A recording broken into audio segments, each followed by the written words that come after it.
not waiting for governments to sign a peace agreement in order to already start building different kinds of relationships between Palestinians and Israelis, between Arabs and Jews on the ground. At the same time, this is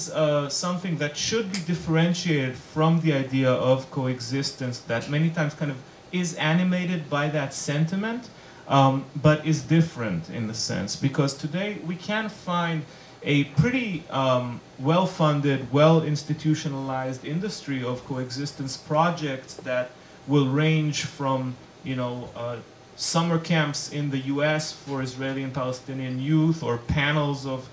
Israelis and Palestinians speaking largely to a consumer audience of Western spectators.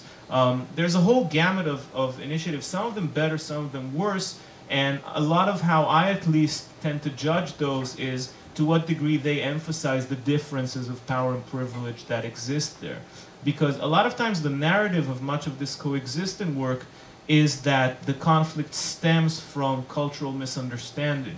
that it stems from two groups not knowing enough about one another,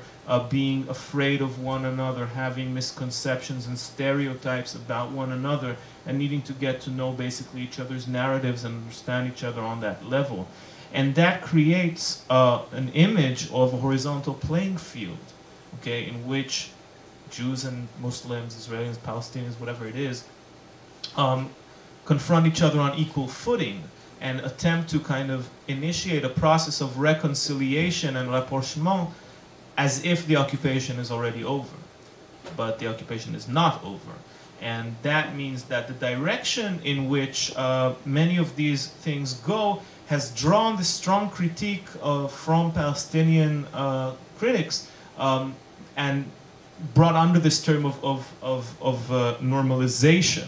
They're basically trying to normalize relationships before the core political issues have been dealt with and the core political inequalities been resolved. I think the joint struggle has a significant way of kind of responding to these criticisms. This is not something that is happening under the pretense of equality or horizontality. There's definitely kind of a role of political solidarity that is conceived in those particular terms that I talked about a little before, and it is kind of acknowledged from the start that the joint struggle isn't trying to forge normality, that it is happening in what is an inherently abnormal situation and trying to respond to it in a way that somehow kind of, again, represents in embryonic form an alternative, but doesn't see itself as already kind of a representation of how it would look when equality, justice, and peace are achieved, but rather as something that is kind of attached to a politically antagonistic force.